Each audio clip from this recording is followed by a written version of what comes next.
You are locked into the one and only Platform 6 radio show with DJ Paul Velocity. Right, welcome everyone along to another episode of the Platform 6 Funky House radio show. You got myself, DJ Paul Velocity, at the controls. And for the next 2 hours, we are going wall to wall, pure funky house. A little bit later on, we have a special guest interview with the one and only Katherine Ellis. Now, I recorded this interview a couple of months back, so what I thought I'd do is I'd upload it into the mix for this week's podcast for everyone to enjoy.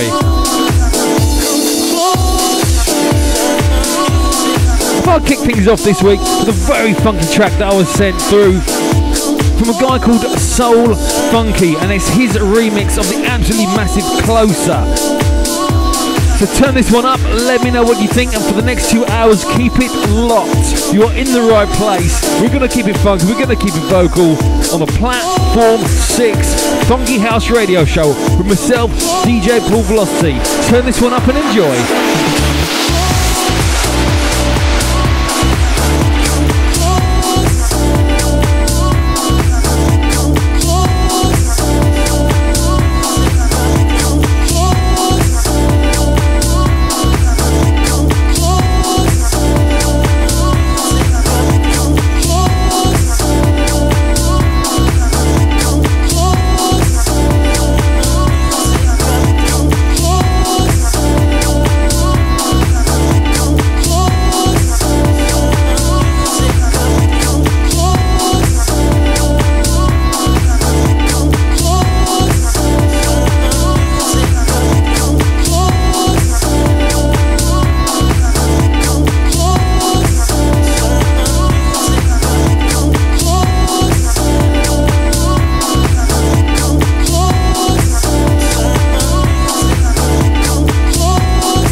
Come home late, seems you barely beat the sun.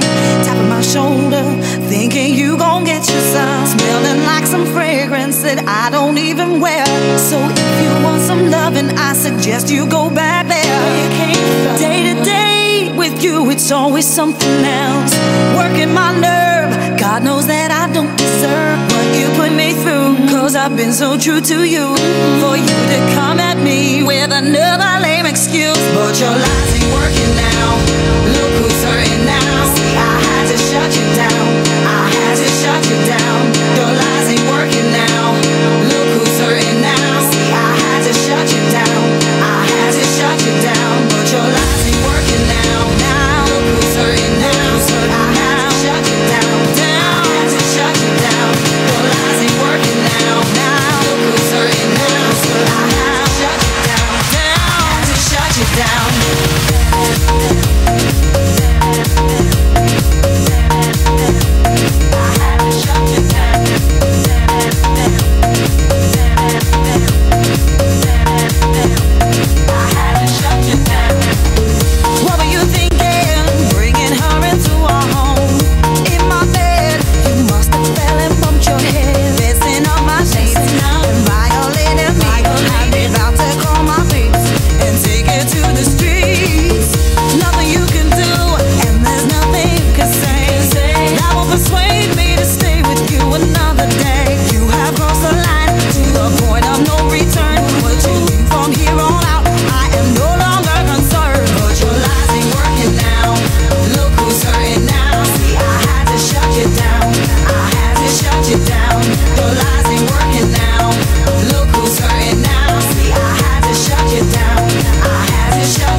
Something else, working my nerve. God knows that I don't deserve what you put me through. Cause I've been so true to you. For you to come at me with another lame excuse. But your lies ain't working now. Look who's hurting now. See, I had to shut you down. I had to shut you down. Your lies ain't working now. Look who's hurting now. See, I had to shut you down. I had to shut you down. But your lies ain't working now. Now look who's hurting now. I had to shut you down. I had to shut you down. Your lies ain't working now. Now look who's hurting now. I had to shut you down. Down to shut you down. I had to shut you down.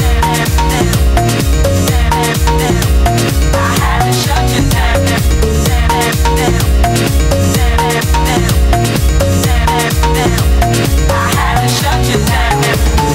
What were you thinking? Bringing her into our home. In my bed, you must have fell and bumped your head. Messing up my sheets and violating me. I'm about to call my peeps and take it to the streets. Nothing you can do, and there's nothing you can say that will persuade me to stay with you another day. You have crossed the line to the point of no return. What you do from here on out, I am no longer concerned. But your lies ain't working now. Look who's hurting now. See, I had to shut you down. I had to shut you down. Yes, that was the massive Soul Avengerz there, featuring Krysten Cummings, and heard it all before. Absolutely love the Soul Avengerz. One of my all-time favourite ever producers. Everything they seem to touch just turns to absolute gold. I had to shut you down. Right now, coming up next, we have the interview that was promised at the start of the show with the one and only female vocalist diva, that is Katherine Ellis.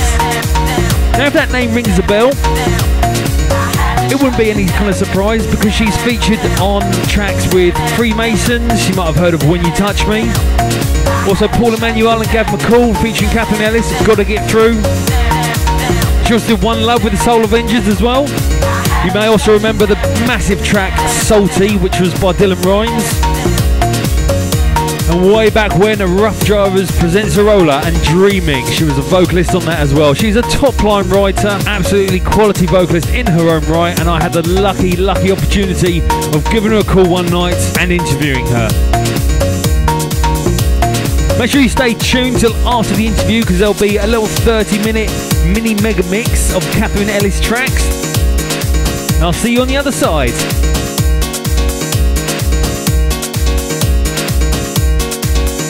Platform 6, special guest. Okay, so thanks for joining me tonight, Katherine. How are you? Are you okay? I am okay, thank you, Paul. How are you? I'm good, thanks. I'm good. I've called you up tonight just to ask you a few questions and to have a bit of an interview for the Paul Velocity Presents series out on iTunes. And I just wanted to ask you a series of questions. I wanted to find out from yourself, what is it that made you decide you wanted to get into singing and top-line writing, and who was it that inspired you the most when you first started out? Well, I always wanted to perform. I always knew I wanted to be on the stage. Even as a small child, I always sang and danced and mimicked people and showed off. But because there's quite a lot of acting in my family, I always thought I wanted to act until I was about 13. When a friend's mother gave me a random selection of albums, Meatloaf's Bat Out of Hell, Janis Ian's Between the Lines, and Helen Reddy's Greatest Hits. Blimey. I know, and then my mum's boyfriend had a Vinegar Joe album, which was Robert Palmer and Algie Brooks' band in the 60s. And that was my inspiration really to start to sing. Think Meatloaf for the power and the passion, and Janis Ian for the lyrics and the melodies, Helen Reddy just for the sort of strength in her voice and the kind of honesty of her delivery. And so I set about learning all the songs and then started to perform them at school to all my friends, and soon found that I was having requests at break time for people to come and listen to me, and I enjoyed the attention. Realised I really liked performing and that I had a voice that people wanted to hear.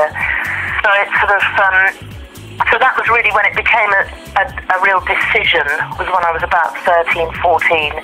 But it took until I was about 19 to really knuckle down to some work and make a conscious decision that this was going to be my job, that I was going to earn money from it, that I wasn't going to do anything else. And I've been lucky enough to be able to fulfill that dream. The top-line writing, I've always written songs, well, from the age of about 15. My first commercial hit was with the Rough Drivers' Dreaming, which I wrote the top-line for and sang. And I suppose the inspiration to continue was when I saw my first royalty check. Nice. Was it a little bit of a step up in the world when you saw that come through? I actually couldn't believe it, you know, when I saw how much it was, and I'd recouped the entire advance, you know, fourfold, and it was just, I just thought, oh my God, this is fantastic. Subsequently, that money isn't really there anymore. I mean, the industry's changed so much in the last couple of decades, really. The Rough Drivers track, Dreaming, that was actually a fantastic tune. I remember listening to that and all your other releases since then. And listening to all of them, one thing I've noticed is that you've got one of the most powerful and versatile voices I've ever heard. What do you think, in your opinion, that it is that makes your sound stand out from everyone else? Well, it's very kind of you to say that I stand out from everyone else. I don't know. I mean, I always sort of listen to other singers like Shaka Khan, you know, not necessarily dance people, but, you know, people who have a very distinctive sound where as soon as you hear them you think, that's so-and-so. Belinda Carlisle, you know, only sounds like that. Sade. And I sort of felt that I don't really have that, but I suppose latterly, with the sort of kind of big vocal house stuff that I've been doing, perhaps that style has been what's come through for me, and hopefully I now do have a sound, but I don't know, I've just done it for a long time and I've just developed it almost without, not consciously, but just through doing it, a style has developed. But as you say, I am very versatile. I sing jazz and blues and other styles of music too. And I have a talent for mimicry and putting on voices and accents and changing the sound and pitch and tone of my voice. So, but I suppose when I am just being me and just singing out on some of these records, perhaps that's the real me, I don't know. So I suppose that versatility you're talking about, like the jazz, the blues and the mimicry, you must be like a dream to work with them, or producers. Well, yeah, so for years I did lots of session work. I was sort of in-house at PWL and Rive Droite, and, I dulled just loads of backing vocals and demo vocals for artists like Steps and Tina Cousins and Kylie Minogue, so that they could, the songwriter would say, it goes a bit like this, and then I would be able to hear the melody and interpret the song and actually kind of make it sound.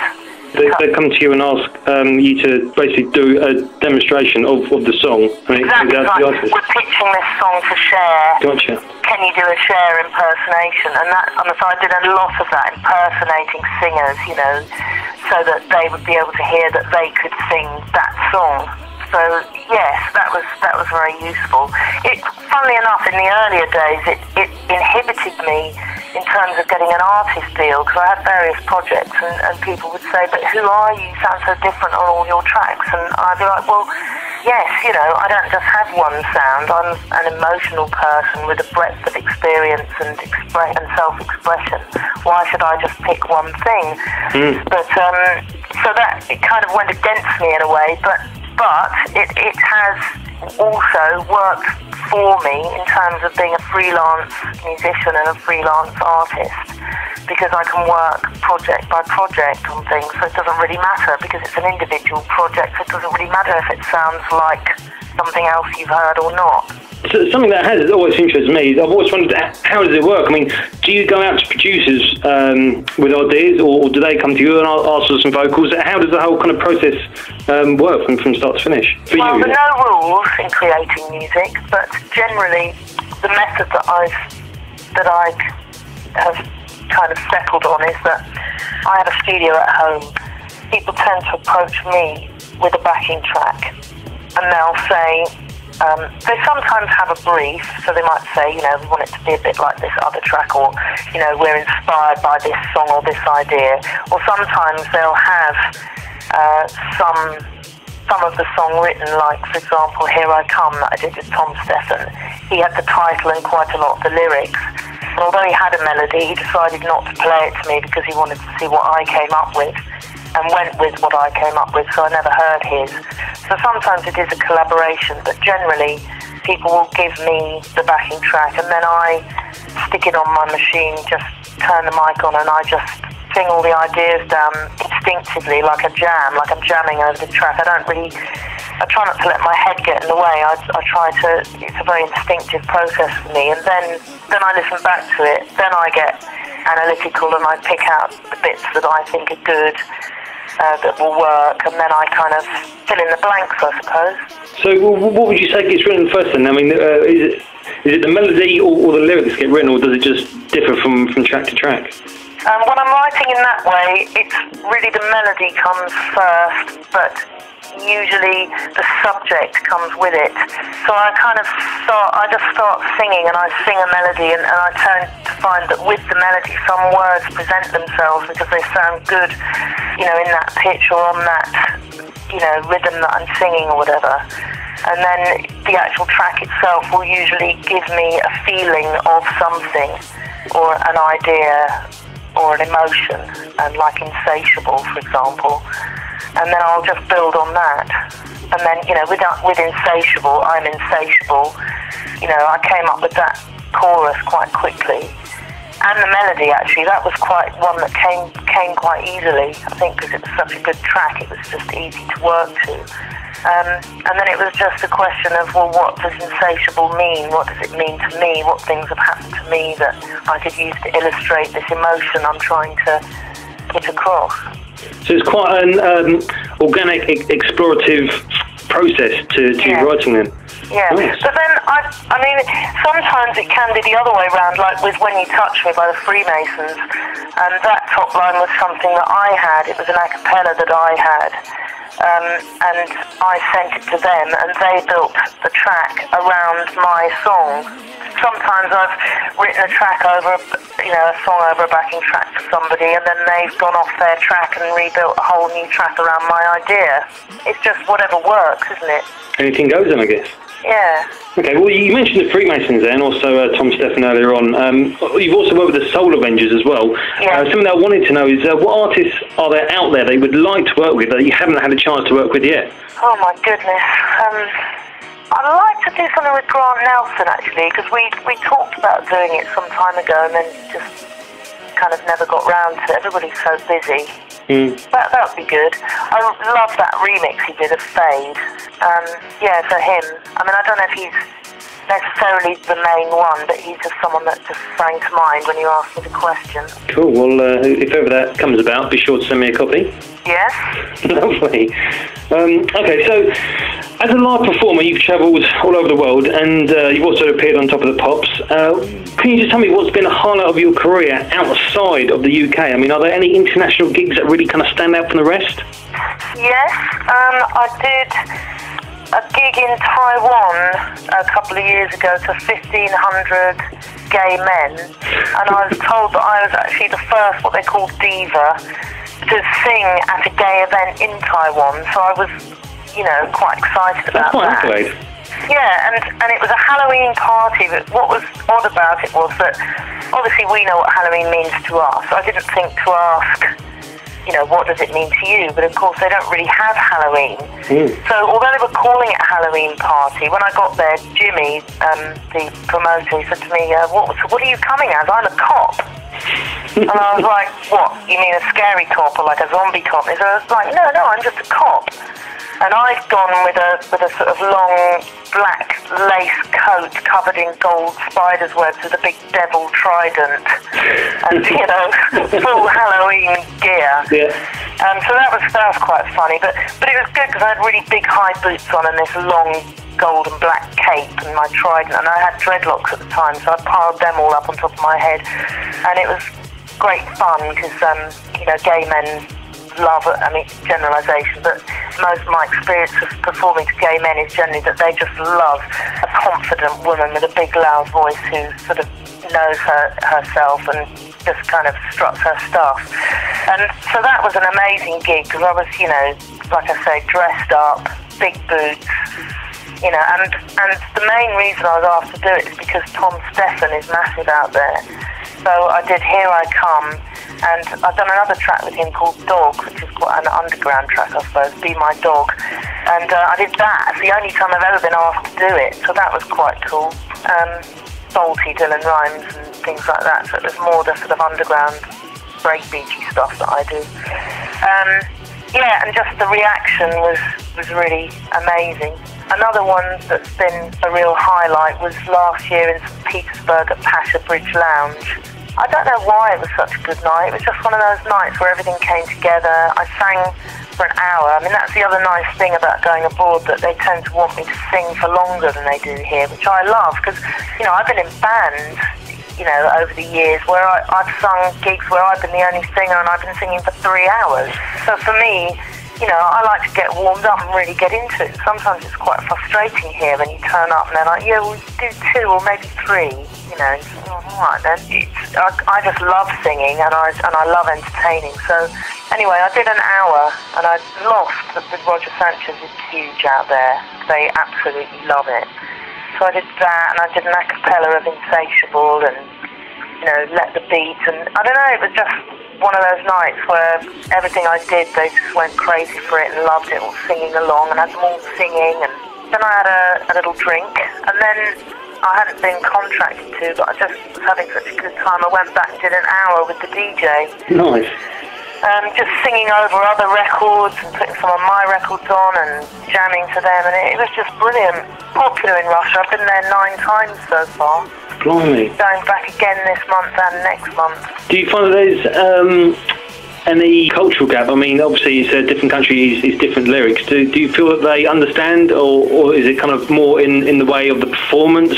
Why do you think it is that you keep being booked at these foreign countries? Well, Moscow and St. Petersburg, what a lot of people don't realise is it sounds like it's, Russia, sounds like a long way away. The fly from Heathrow to St. Petersburg is about 3.5 hours, and Moscow's just under 4.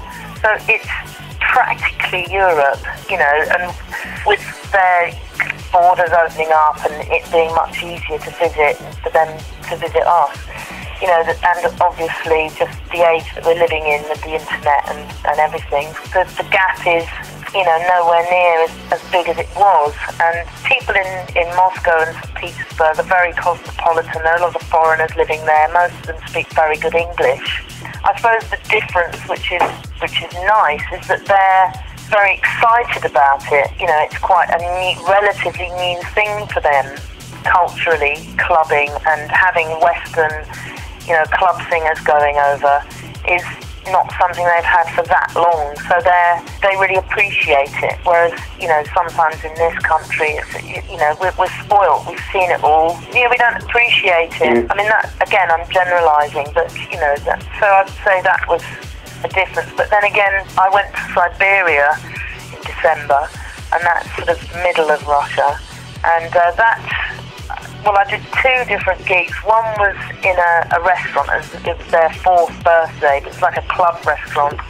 And that was really nice because it was just like you normal people.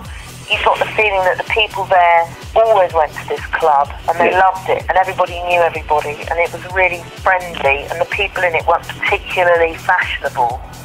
They were just kind of ordinary people. But they were great. They just wanted to have a good time and I was signing autographs during my PA, and in the end I was just sort of kissing people's arms so I could get my lipstick on them and doing crosses with a pen just to get rid of them so I could carry on singing.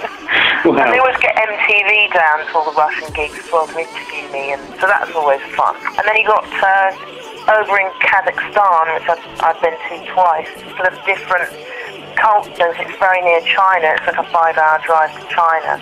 And there, it's not really acceptable on the whole for men to dance. It's almost as if you're considered something a bit wrong with you if you're a man that dances. And so it tends to be that the men sort of sit around the edge drinking champagne, having drinks, and then all the girls sort of dance. That's a bit odd. So it's quite interesting going to different countries and sort of seeing how people are. Yeah, that is definitely one thing which I'm quite envious about what you do. I mean, you travel over the place and you see the culture from all different angles, really. Just going on a slightly different angle, I mean, all the stuff you've ever done, I mean, there's loads of tracks out there with your name on it. I mean, what I'd love to see coming out sometime soon is a Katherine Ellis album. Are there any plans in the pipeline to release something like an album of your best tracks? Well, there's the Bimbo Jones, the remixers. The 3 of us, rather confusingly, have a band also called Bimbo Jones. We have written over an album's worth of material, and we are in the process of signing to North America with Tommy Boy. So, I am the singer. I mean, it's going to be an album of mainly the 3 of us and our material, but we're also going to include some of the boys' remixes that they've done and some tracks that I've done. Like, I'm really excited because Salty, that I did with Dylan Rhymes, which is one of my favourite records I've ever made, Marvin has very kindly agreed that Bimbo Jones can remix it for our album, so that's going to be fantastic. And I think that the Freemasons track I did, When You Touch Me, I think we're also going to use that. So it's going to be, a few things that I've done with other people, some things that they've remixed, and then the bulk of it will be our original material. Well, just for people out there that aren't too sure about Bimbo Jones, I mean, that's the band that you're a member of. Are you able to tell us who else is in the band with you? And kind of Lee Dagger and Mark Jackson Burrows, known as Mark JB. We're on bimbojones.com, and we're also on MySpace/Bimbo Jones, so check us out there. Cool, I'll be doing that. And is it kind of a couple of producers and a vocalist? I mean, is it live performances that you do? Yeah, we played Glastonbury twice, 2005 and 2007. We supported Chicane, on a tour, and we've done some university stuff in up north. But yeah, I think now that we've secured this album deal in North America, you know, we'll be sort of concentrating on it a bit more this year. We had a single out a couple of years ago in Colombia, Harlem One Stop. Yeah, I remember picking up on vinyl. It's a good, it's a very good sound. I mean, is Bimbo Jones all about the real kind of the funky end of house, or is it no, it's very diverse, and that's one of the things that I've really enjoyed about working with them, is that they're very open musically, and it is a dance album, but we've got everything from quite sort of ambient ballads to quite electro stuff to the very, very funky things like Harlem, you know, right across the board. And for us, it's always, you know, we never sat down and said, right, you know, this is what we are, and we're going to try and make it sound like this. It was just always, okay, I've got this riff, or I've got this title, or, you know, I've got this sample, or how are we feeling today, you know. We've done lots of different things where one day Mark came round, because he plays several instruments, so he came round to my house and we just decided we were going to write 4 songs in a day. So we just wrote 4 songs, and out of that I think 2 of them floated to the surface and have become productions. And then other ones, Lee's sort of had a sample idea and the tracks come from that, or Lee writes lyrics too. So we all kind of pitch in with ideas, and because there are 3 of us, it's quite good, because it is a democracy, but then on the other hand, if there's something that one person really doesn't like, then it will go. Because, you know, we all have to be happy, and, you know. Do you like that, and the fact that you've got a few other guys that bounce ideas off and you can all kind of feedback off each other? Is that yeah, it's nice, because in recent years, the method I've developed means that I generally do create alone. I mean, okay, I'm sent a backing track which has been created by somebody else, but my creative process is not witnessed by other people. And so it's quite exciting to go and work with the boys and do it, you know, in front of them, or to discuss ideas, or to have to compromise on ideas. Okay, well, I mean, if someone wanted to do what you do, if they wanted to follow in your footsteps, what kind of advice would you give to up-and-coming vocalists and top-line writers who want to do what it is that you do? What advice would I give you? I mean, in terms of singing, what I did when I moved back to London in my early 20s was that I went to lots of performance parties, like the legendary club singers and songwriters, and just networked, met people, got up on stage, sang with other singers, you know, learnt harmonies, learnt how to perform from doing it myself and watching other people and seeing what worked and what you know, didn't work, whatever. I think, you know, the main thing is to just do it, get involved.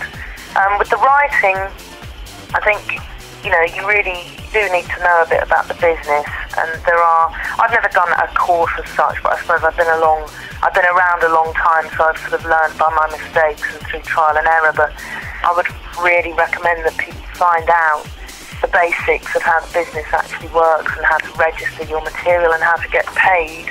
You know, if you don't get paid, then you can't sustain doing it, basically. So that's really important.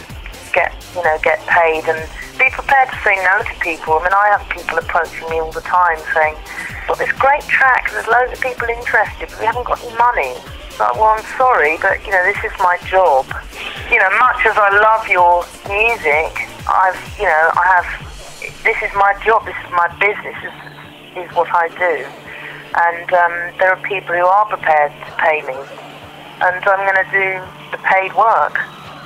Well, that's what's nice about it, because I mean, although the money is an added bonus, I mean, for me, it doesn't come across that you're not in it for the money. You're definitely in it for the love of doing it, and that's really nice. I am in it for the love of doing it, but like I said earlier, if I don't make sure that I get paid and I can earn a living and continue to pay my bills, I have a family and everything, then I can't sustain it, and I certainly don't want to end up having to do something else.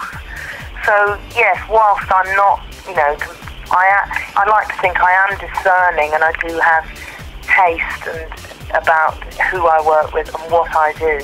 And there are some things I've turned down where, you know, where I just haven't felt it was right for me, or I haven't liked it, and I've said no.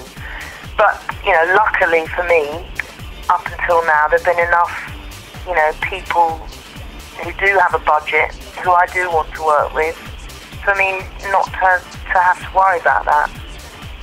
Well, myself personally, I'm lucky enough to know you through the MySpace and Facebook websites. Do you think that sites like this are a good way for you to keep in touch and interact with your fans? Yes, I do. It's been great for me. You know, I mean, I've been performing a lot over the last 3 years, but prior to that I had about 3 or 4 years where I wasn't really performing at all. And I was in the studio and I was writing. My children were very young, and so that suited me. But it did mean that I didn't have any contact with people who were listening to my music. And so MySpace has been fantastic for that people can sort of say, you know, how my music makes them feel, and, you know, give me feedback and about what I'm doing and encouragement. Because some days, you know, like anybody, I don't feel like doing it, or I feel a bit lethargic or whatever, and it's really nice to look on MySpace and see a friendly comment, you know, from somebody. Yes, people are listening to my music, you know. I'm going to write another song. Good. So I suppose the message out then is to everyone, keep the nice comments coming in. Yes, please. And not only my fans, but my colleagues, you know, I mean, because of the way the business works, a lot of the producers I work with, I never meet, and perhaps don't even speak to. Really? Other than on an email. For example, Noir, René Christensen, who I did the Soul Flavor track with, I mean, we speak a lot on email. I've never actually heard his voice, I've never met him. And people who remix my music, I generally don't meet, because I'm not a producer, I'm not involved in that end of it, choosing who remixes things. So that's been really nice, that I can track down remixers and sort of say, really liked what you did with my track, and vice versa. So that's a really nice thing about it. So if people wanted to send you a nice message, the website address is myspace.com/ Song Siren. Song Siren, that's SONGSIREN. Yes. Lovely. Okay, so what's in your iPod at the moment? Can you give me the top 3 tunes that you're listening to right now? Do you know that I wanted to find out what this was actually, maybe you can help me. It's just an instrumental. I've heard it once in Russia and once in Dubai on New Year's Eve. Okay. I don't know what it's called, but it's got like what sounds like a bit of like an accordion or something on the top of it. It goes da da da da da da. Yeah, that sounds like it could be a track called Heater by Samim. I love that. Yeah? Yeah. Everyone seems kind of divided. I mean, it was done as kind of like a bit of a jokey jack, a little bit of fun, but it's just gathered momentum, and it's being released, and people either love it or they hate it, and it's just. I was in a car with someone in St. Petersburg, and it came on. He said, "This record's massive here. You know, you must have heard it." No, I've never heard it before, and I actually thought it was a bit naff. But then I heard it for the second time in Dubai on New Year's Eve. I was doing a Head Candy night at Trilogy, and it came on, and I was like, oh my god, this is brilliant. Yeah, you've got to hear it a couple of times, I think. Yeah, well, so that, if you're talking dance, and then another one I love is that Let Me Think About It, which I just think is so clever with the 3 different types of vocal and third track. Don't know. Can't think of anything else at the moment. To be honest, I don't listen to a lot of music. Really? No, I haven't got time. When I'm not working, you know, when I'm not in the studio writing or doing, you know, all the sort of stuff that's associated with that, the unglamorous things, the contracts and the emailing and just the sort of day-to-day stuff. I've got my family, I've got 2 young boys. And then when I'm not doing either of those things, I'm travelling at the weekend, so I really don't have time to sit and listen to music. So the only time I really hear music is in a club when I'm performing, or in the car. And my husband's a 6 music XFM man, so I listen to a lot of Indian alternative stuff. Well, it must be not really different to the kind of stuff you hear in clubs then. Yeah. Okay. So what can we expect to hear from you over the next couple of months? I mean, are there any projects, plans for later on this year that you can talk about? Ain't Nothing Going On But the Rent by Seventh Heaven. It's already on the Clubber's Guide 2008. And last time I looked on iTunes, it was the 6th most downloaded individual track from the album. Blimey. I know. And that's the only place it's available, and that's the original mix. And I'm quite chuffed because my Freemasons track, When You Touch Me, is also on there, but you can't download that. You have to buy the album to download that. So I've got 2 tracks on that album. But it will be coming out as a single. I don't know the date yet, probably February sometime. And we have some great remixes. My favourite is the Fonzarelli one. What else? I have written and sung a track for Cerrone's album on Maligator called Loverboy, and then I sang one that he and Fabrice Quittard and Cerrone wrote called Laisser, and that is the next single from the album. It's also going to be the soundtrack tune to a big French movie that's coming out called Disco, starring Gérard Depardieu. There is something else which I'm not going to talk about because it's so exciting. Is it? Can you talk around it? I'd rather be devastated in private. But, God, you can't tease us like that. You've got to give us a little example. Let's just say that I've written a song with some great producers that I love, and it has been released in some capacity, but could be their next single, and if it was, I would be over the moon. We're talking big names here. Yes. Fantastic. But it's not just that they're a big name, it's that they're great. And I love everything they do. Superb. I can tell in your voice you're really excited about this thing, aren't you? Yeah, and it's a track that I'm really proud of too, so I would be very happy if it did come out properly on a full release, because I'm very happy with it. And, I'm proud. I think I did a really good vocal. I've recorded it at a time when I've been doing quite a lot of sport, and I was kind of on a bit of a health kick, and my voice was very, very strong, and I've probably shot myself in the foot because I don't know if I'll ever be able to sing it live.